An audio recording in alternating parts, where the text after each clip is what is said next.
Vivimos en una sociedad frenéticamente apresurada. Somos lo más parecido a un hormiguero enloquecido. Necesitamos un respiro, como dice la palabra de Dios.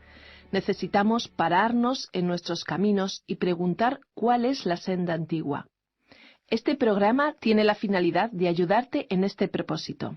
Quédate con nosotros unos minutos y te darás cuenta por qué lo decimos.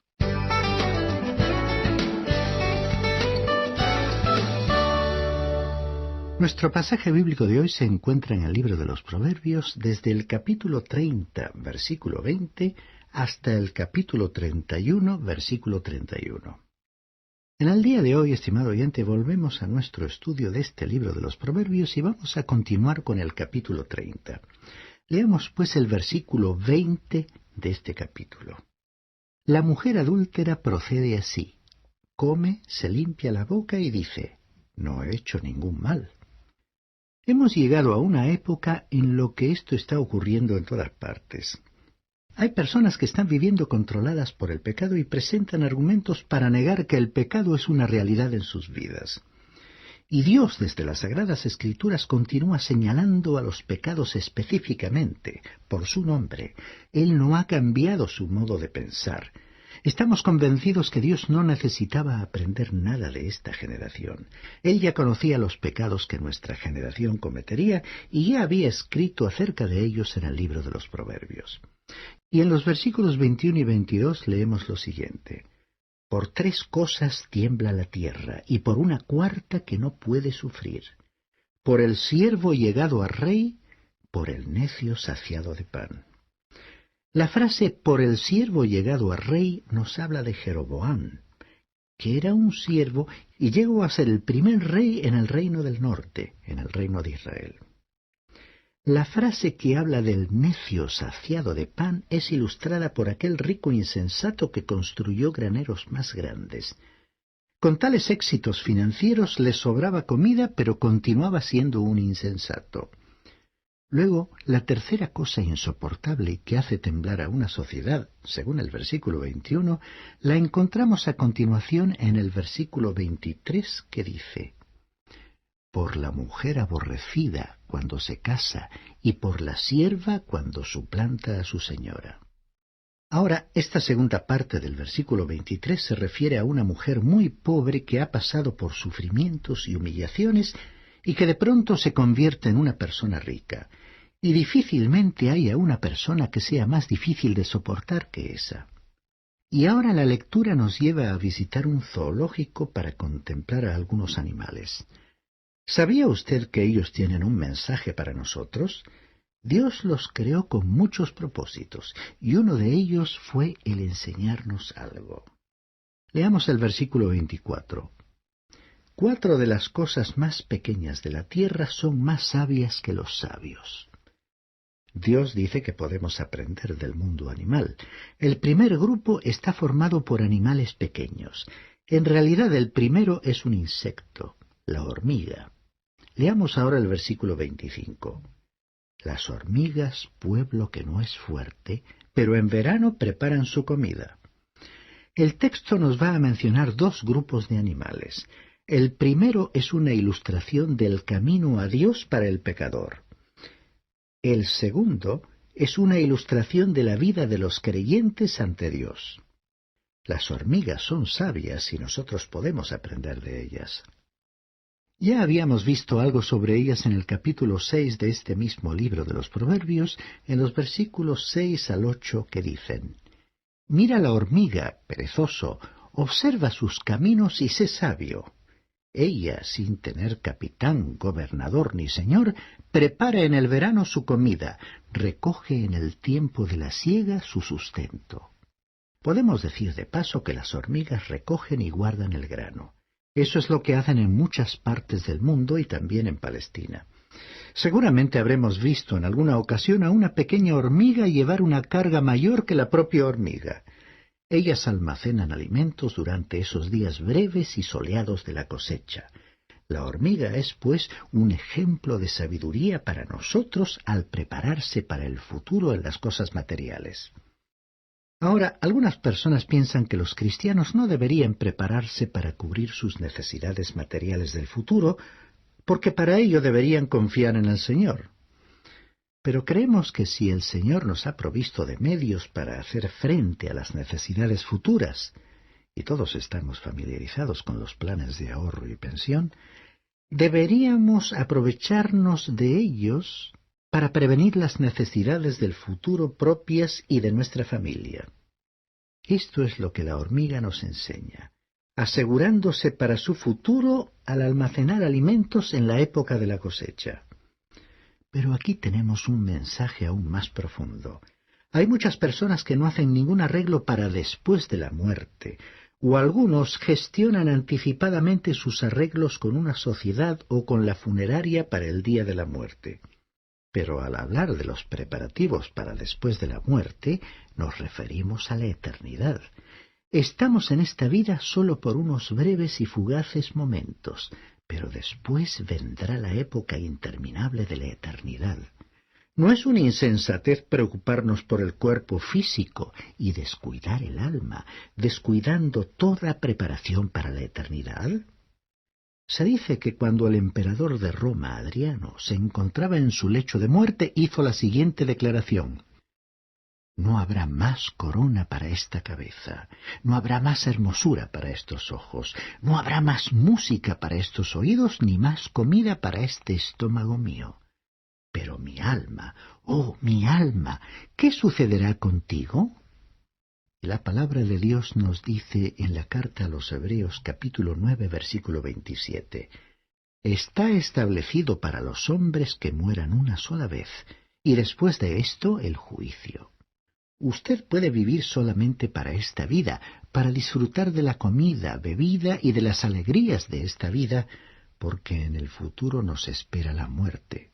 Una persona puede dedicar todo su tiempo a aumentar sus riquezas y posesiones, pero Dios nos dice que tenemos que estar preparados para presentarnos ante Él. Bien, veamos lo que nos dice el versículo 26 de este capítulo 30 de Proverbios. «Los tejones, pueblo que no es vigoroso, pero hacen su casa en la piedra». Estos son animales muy débiles y vulnerables. No son capaces de esconderse cavando un pozo en la tierra, así que se esconden en las rocas para encontrar allí un lugar seguro. En el libro de Levítico están incluidos entre los animales impuros. Este pequeño y frágil animal tiene un mensaje para el ser humano. Como él, nosotros somos espiritualmente pobres, indefensos e impuros. Somos pecadores y tenemos que reconocer nuestra lamentable y grave situación. Por tal motivo el rey David escribió en el Salmo 61, versículo 2, «Llévame a la roca que es más alta que yo». Y esa roca sabemos que es el Señor Jesucristo mismo. Ahora, continuando con este capítulo 30 de Proverbios, leemos en el versículo 27. «Las langostas que no tienen rey, pero que avanzan en formación perfecta». Las langostas son criaturas de destrucción. El profeta Joel tuvo mucho que decir acerca de las plagas de langostas, y también encontramos a las langostas mencionadas en el libro de Apocalipsis. Destruyen las hojas de los árboles y toda la vegetación. Cuando avanzan en grupo destruyen todo lo que encuentran a su paso. Ahora notemos lo que nos dice aquí el proverbio. Las langostas que no tienen rey. Ellas no tienen un líder visible y sin embargo avanzan como soldados con sus respectivos regimientos. Se mueven tan metódicamente que parecen estar actuando bajo instrucciones concretas y una disciplina estricta. Para nosotros, los creyentes son un ejemplo de sometimiento entre nosotros mismos y también hacia Cristo, quien es la cabeza invisible en el cielo. Para el mundo, el conjunto de los cristianos debe parecer como grupos de personas no muy relacionadas entre sí, fragmentados y desorganizados, que no tienen un líder concreto ni un vínculo de unión. Pero, estimado oyente, sí, tenemos un líder. Cristo es la cabeza invisible de la Iglesia. En la primera carta a los Corintios, capítulo 3, versículo 3, el apóstol Pablo escribió: «Pues aún sois inmaduros. Mientras haya entre vosotros celos y contiendas, ¿no seréis inmaduros? ¿Acaso no os estáis comportando según criterios meramente humanos? No solo es Cristo la cabeza de todos aquellos que han sido redimidos por la sangre de Cristo, pero el Espíritu Santo habita en cada creyente, uniendo a todos los creyentes en una gran familia espiritual. Por ello San Pablo dijo en su carta a los Romanos capítulo 12, versículo 5, que cada miembro de esa familia está unido a todos los demás. Y esto es lo que la langosta nos enseña. Leamos ahora el versículo 28. La lagartija que la atrapas con la mano, pero está en los palacios reales. De una u otra manera, la lagartija entra en las casas y tiene cierta afinidad por la tapicería fina y las casas señoriales. Tiene unas patas como abanico de las cuales sale una sustancia pegajosa que le permite andar sobre superficies muy lisas como el mármol y sobre techos decorados con mosaicos. Esto nos habla de la fe que se adhiere a las promesas de Dios, la fe que penetra en las regiones celestiales y se apropia del hecho de que el Espíritu de Dios mismo da testimonio a nuestro espíritu de que somos hijos de Dios. Es la fe capaz de expresarse como el apóstol Pablo, que escribió en su segunda carta a Timoteo capítulo 1 versículo 12 lo siguiente: Yo sé en quién he creído, y estoy seguro de que tiene poder para guardar hasta aquel día lo que le he confiado. Y el mismo apóstol Pablo, en el capítulo 1 versículo 6 de su carta a los Filipenses, afirmó: Estando persuadido de esto, que el que comenzó en vosotros la buena obra la irá perfeccionando hasta el día de Jesucristo.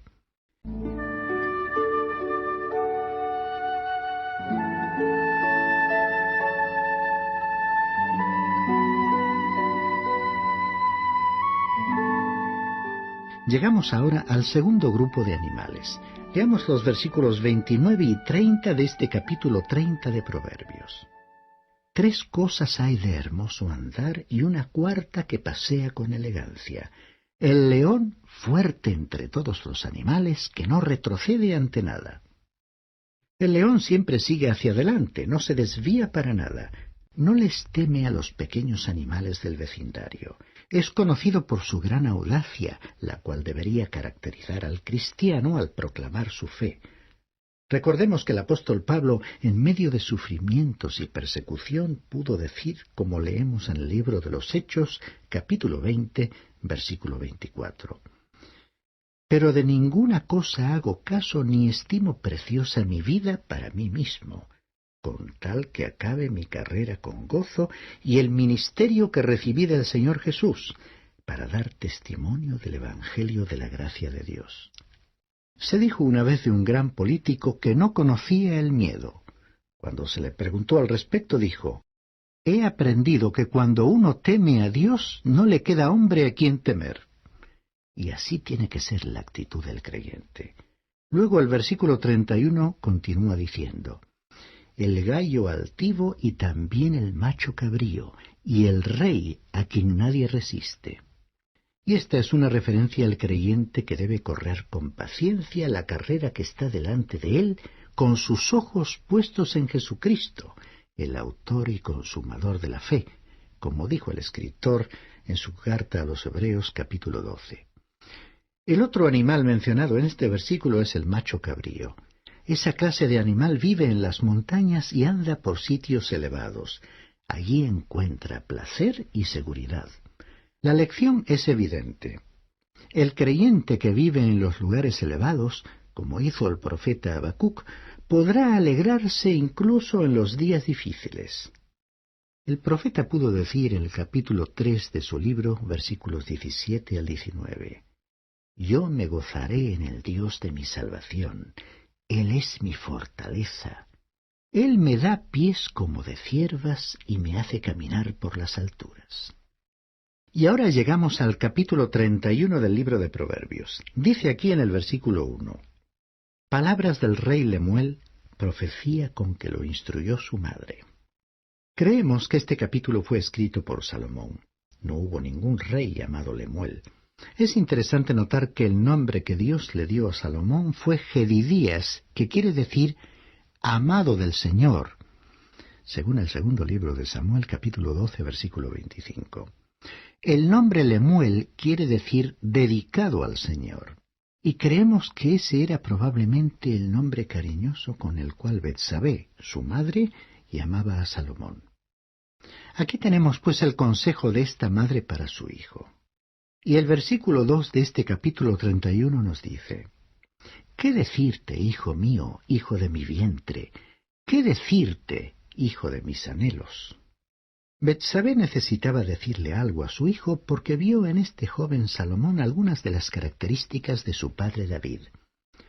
Ella recordaba bien el pecado de David. No creemos que había sido el pecado de ella, el pecado había sido de David. En el Evangelio de San Mateo, capítulo 1, versículo 6, se lee: El rey David engendró, de la que fue mujer de Urías, a Salomón. El nombre de Betsabé ni siquiera se mencionó. Dios estaba dejando en claro que la responsabilidad del pecado había sido de David. Ella conocía bien a David, pudo ver la tentación que Salomón estaba enfrentando y entonces le dio estos consejos a un hijo a quien había dedicado a Dios. Y veamos pues lo que dice aquí en los versículos 3 al 5. No des tu fuerza a las mujeres, ni tus caminos a las que destruyen a los reyes. No es digno de reyes, Lemuel, no es digno de reyes beber vino, ni de príncipes darse a la sidra, pues quizá bebiendo olviden la ley y perviertan el derecho de todos los afligidos. Aquí estaba criticando los peligros de los excesos de la bebida por parte de aquellos que tenían la responsabilidad de aplicar las leyes con justicia. Leamos los versículos 6 hasta el 9 de este capítulo 31 de Proverbios. Dad la sidra al desfallecido y el vino al de ánimo amargado. Que beban, que se olviden de su necesidad y no se acuerden más de su miseria. Abre tu boca en favor del mudo en el juicio de todos los desvalidos. Abre tu boca, juzga con justicia y defiende la causa del pobre y del menesteroso. Aquí vemos que le estaba sugiriendo que utilizara la bebida alcohólica como medicina. Le aconsejó que fuera bueno, justo y equitativo. Y le instruyó sobre cómo elegir a una esposa. Y este fue un buen consejo. Fue un consejo de Dios. Leamos ahora el versículo 10. Mujer virtuosa, ¿quién la hallará? Su valor sobrepasa largamente al de las piedras preciosas. Por virtuosa aquí se describe a una mujer de carácter, de fortaleza, una mujer con una verdadera capacidad, no una persona débil, inmovilizada por la inercia de no hacer nada. En la actualidad las madres son personas sumamente ocupadas en su hogar y en su profesión. Y esa es la imagen que aquí tenemos, la de una mujer activa. Y dice el versículo 11, el corazón de su marido confía en ella y no carecerá de ganancias. Ella será una mujer fiel, no será una derrochadora del dinero familiar. Será una verdadera compañera para su marido. Dios nunca tuvo la intención de que la mujer fuera una sierva del hombre. Cuando Dios hizo a Eva para que fuera una compañera, creó la otra mitad de Adán.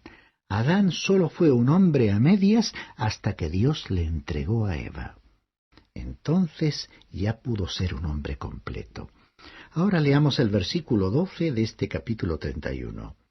De ella recibe el bien y no el mal todos los días de su vida. O sea que es una verdadera compañera. Luego el versículo 13 dice, ella busca la lana y el lino y trabaja gustosamente con sus manos. Y a esa compañera le agrada trabajar.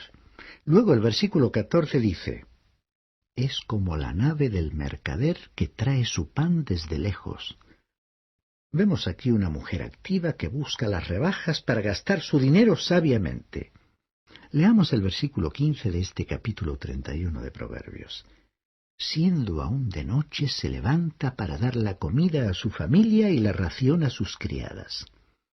Esta mujer sabe cómo administrar y controlar una casa, hace turnos de noche y es una madre maravillosa.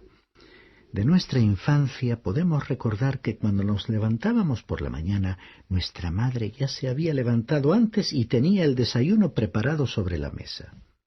Y los versículos 16 y 17 destacan otras cualidades. Considera el valor de un campo y lo compra, y con sus propias manos planta una viña. Se ciñe firmemente la cintura y esfuerza sus brazos. Esta es evidentemente una mujer capaz que controla eficazmente todas las actividades de la familia.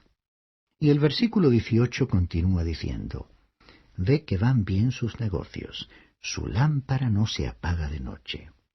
Según esta descripción, la tarea del hombre es desde la salida del sol hasta que se pone el sol, pero la tarea de la esposa nunca se acaba. Ahora, los versículos 19 y 20 continúan poniendo en alto a esta mujer virtuosa. Aplica sus manos a la rueca y sus dedos manejan el uso. Alarga su mano al pobre, extiende sus manos al menesteroso. Ella es una persona generosa, como podemos apreciar. Otra de las cualidades de esta mujer previsora la encontramos en el versículo 21 de este capítulo 31 de Proverbios. No teme por su familia cuando nieva, porque toda su familia va vestida de ropas abrigadas. Como podemos ver, esta mujer vela por la salud de su familia. Veamos ahora lo que dice el versículo 26. Abre su boca con sabiduría y la ley de la clemencia está en su lengua. Cuando esta mujer instruye, lo hace con amor, con bondad. Y ahora veamos lo que nos dice el versículo 30 de este capítulo 31 de Proverbios. Engañosa es la gracia y vana la hermosura, pero la mujer que teme al Señor, esa será alabada. El consejo para el joven es que debería escoger a una mujer cristiana que viva con un temor reverente a su Señor. Y por supuesto, el joven se sentirá atraído por una que sea hermosa, teniendo en cuenta la importancia de la hermosura del carácter, que realza enormemente el atractivo de una mujer. Luego nos dice el último versículo, el versículo 31. Ofrecedle del fruto de sus manos, y que en las puertas de la ciudad la alaben sus hechos. Y así, estimado oyente, concluimos nuestro estudio de este importante libro de los Proverbios, pensando que Dios puede salvar y transformar a las personas que creen en el Señor Jesucristo, tanto a la mujer como al hombre, y su relación con ellos, mediante la obra del Espíritu Santo, puede embellecer su personalidad y su carácter, así como también controlar sus relaciones y su trato con los demás. Dios mediante, en nuestro próximo programa volveremos al Nuevo Testamento para comenzar nuestro estudio de la epístola del apóstol Pablo a los Filipenses y esperamos que usted nos acompañe.